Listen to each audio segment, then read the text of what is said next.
welcome to our daily China Insights, where we at Woodburn Accountants and Advisors are here to solve your China business pain points. In today's pain point, we're going to be looking at the issue that many clients have during their startup phase whilst operating in China, which is the complaint that they don't have enough cash in the China business.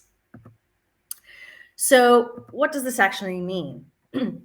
Now, there is no doubt that the term poor cash flow is one that you've heard often. It's what keeps most entrepreneurs, leaders up at night. At best, it can eat in your future plans savings, and at worst, it can sink your business. Now, small businesses in China that are just in their startup phase go under within their first 3 years, and poor cash flow is one of the major reasons why. So, how do we define a poor cash flow situation? Essentially, it means that you are consistently spending more money than you have coming in. Now, if that happens once or twice because of unforeseen circumstances, you can often work around it. But if it's happening a lot, then for the sake of your business, you need to address it. Now, the good news is that there are actually tons of ways to avoid a negative cash flow situation. And today I want to go through some of the 10 most common causes and give you tips on how to solve them. The first one is low profits. Now, your profit is a major source of cash. It usually comes in from payments from your customers. If your business is unprofitable, you won't have enough money on hand to cover all of your outgoing expenses. And this might lead you to borrow more cash from your investors, particularly in your startup phase, then you can repay, or worse, it will cause you to close down your business. Now, the reasons why you aren't generating hard profits is because perhaps your sales and marketing operations aren't working well, you've got low staff productivity, you aren't changing enough for your products or charging enough for your products, your ordering and delivering processes maybe need to be more efficient, cost effective, they need to be improved. You've got high and uncontrolled spending. You don't have a financial controller on hand who's supervising your outgoings. Now, our tip would be to freshen up your marketing efforts. Maybe it's time for you to revamp your Chinese website, your Chinese product catalog, or even your social media campaigns. You could also consider participating now in trade shows with the borders being open. Events like these are great platforms where you can showcase your products and capture new leads. And there's no more excuse with the borders being open, the trade shows, and the zero COVID policy being eliminated. Trade shows will be happening in 2023. Also, trying to give incentives to your staff. Doing this will encourage them to work harder, to focus on the targets that they have set. And your incentives could be in the form of certificates, food treats, cash rewards, bonuses, etc. The second issue out of 10 is overinvestment. It can be tempting to purchase things that we don't really need, especially in the startup phase where we're trying to show that having a Chinese office is sexy. But it's not good doing that, especially if we need that cash on hand. Spending money on non-business critical things will only drain your funds, meaning you won't have sufficient cash to pay for the items that actually really do matter, like salaries.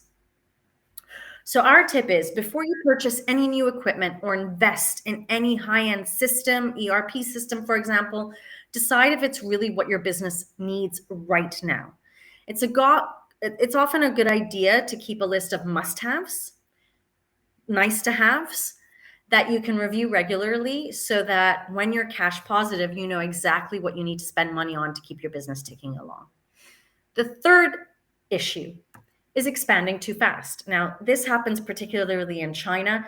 You've incorporated your entity and it is just a boom in growth, right? This happens to everybody. Now, expanding your business too soon, though, without a concrete plan, without a concrete strategy, and with insufficient funds will put you in the red, okay?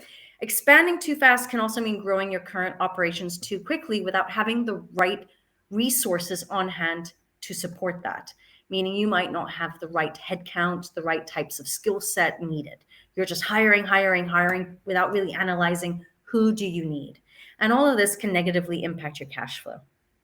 Now, our tip in this regard is maintain a disciplined spending plan and always have reserved cash in case of unexpected costs or emergencies. Also, it's a good idea to regularly perform a robust cash flow forecast.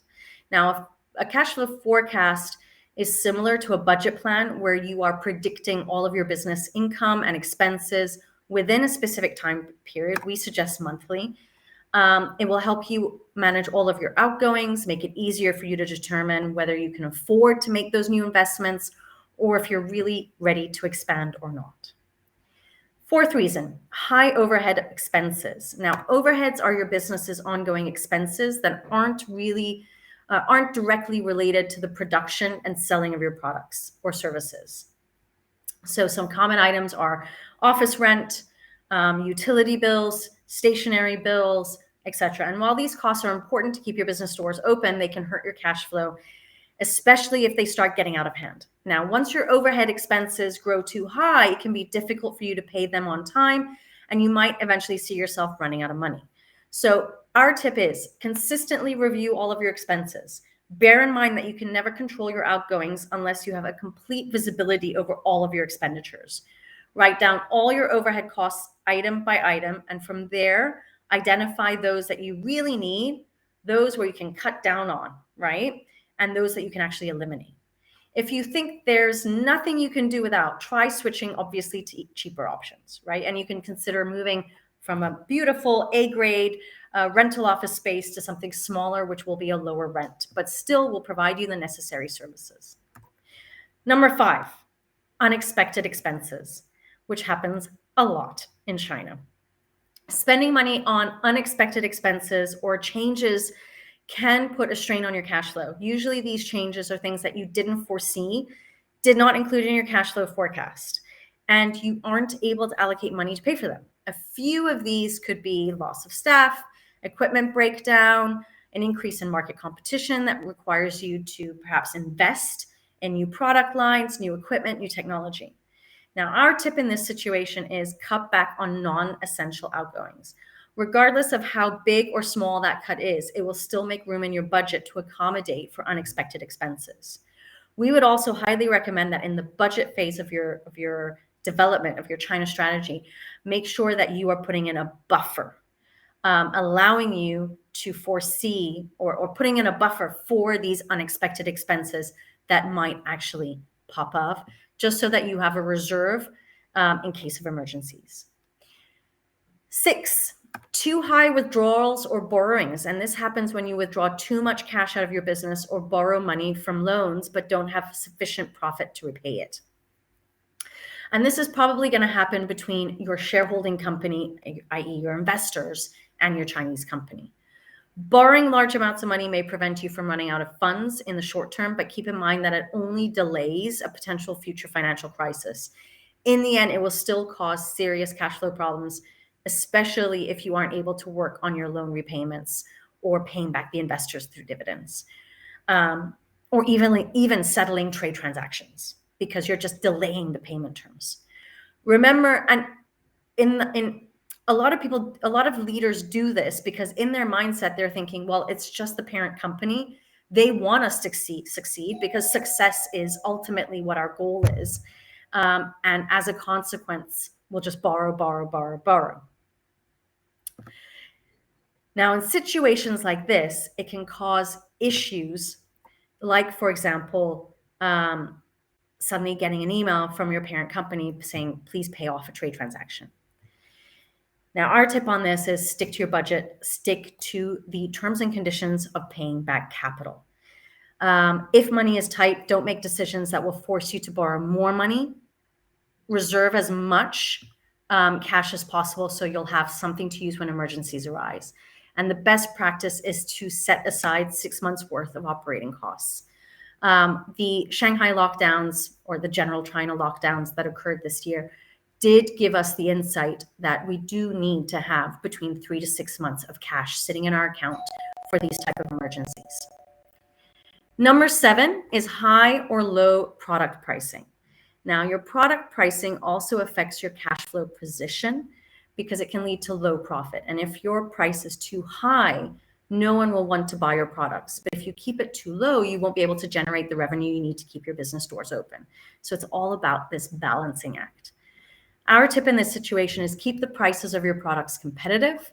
Make sure they aren't too low or too high to guarantee you'll always have sufficient cash coming in. It's even better if you can set different prices for different customers. Think about sending out introductory offers for new customers or offering lower pricing to bigger clients as they're ordering more products. Number 8 is overstocking. If you find yourself in a negative cash flow position and money is tight, there's one place you should look into straight away, which is your inventory. Excessive inventory or overstocking can impact the movement of funds in and out of your business. And when you stock too much of your materials or products, it can tie up significant amounts of money and occupy costly warehouse space. What's worse, products that stay on your shelves for too long can also be at risk of getting outdated, especially if you're in the F&B sector. Now, our tip is to try and predict your orders. Estimate how many orders you'll receive in a week or month so you can stock just enough and ensure that you won't have an overstock of inventory. Good inventory management is key. Keep track of your stock, review it regularly to guarantee it's always within its use by date, especially if it's fragile items. But most importantly, work with logistics providers that have excellent inventory management systems or warehouse management systems. Number 9 is poor financial planning. Now, if you fail to perform a good cash flow forecast and don't set your budget beforehand, you're more likely to suffer from cash shortages and could find yourself in serious financial difficulty. So this is where we would recommend the following. Set up your balance sheets, profit and loss statements, cash flow forecasts. This doesn't have to be scary. There are tons of templates, samples. You can also work with providers, outsource this, hire somebody in-house to help you create all of this so that you have somebody doing the analytical work. Best advice to you is this. If you want your plans and forecasts to be as accurate as possible, get yourself an accountant, whether outsourced or in-house. This is vital. The whole purpose of the accountant is to show you what you need to do within the PRC accounting regulations, help set up the system, and generate the reports that you need to be able to analyze your business. And number 10 is late payments, which is extremely, extremely common in China. A lot of state-owned organizations, Chinese privately owned organizations, multinationals, they do not abide by the payment terms, okay? Which means that you may not be receiving payments from your customers. So our tip on this is develop strong relationships with your customers. Communication is key. In addition to that, make payments easier for your customers. Among the many reasons why customers don't pay promptly is that they don't see your payment methods as convenient or hassle-free, particularly when they're in China. If you're asking them to do an overseas payment, they will be reluctant to go through that bureaucratic procedure. If you have an entity locally in China, that will make things a lot easier. So those are the 10 reasons. Now, as you can imagine, poor cash flow is a danger to the health of your Chinese business. So always remember to budget smartly, forecast well, pay close attention to all your accounts payable to ensure you're always getting on top of the cash flow. Pay attention to your accounts receivables and maintain those relationships with your customers so you know when they're paying you. If you would like more China business advice like this, then set up a 15-minute discovery call to go through your current China pain points and see whether we can help. You can click on the link that is in the comments section and set up an appointment directly in our diary. And if you enjoyed the content of this video, click the subscribe button so you can receive more content like this every day. And if you want to learn more about what I do and what we do at Woodburn Accountants and Advisors, go ahead and visit our website at www.woodburnglobal.com. Have a fantastic day, take care, and goodbye.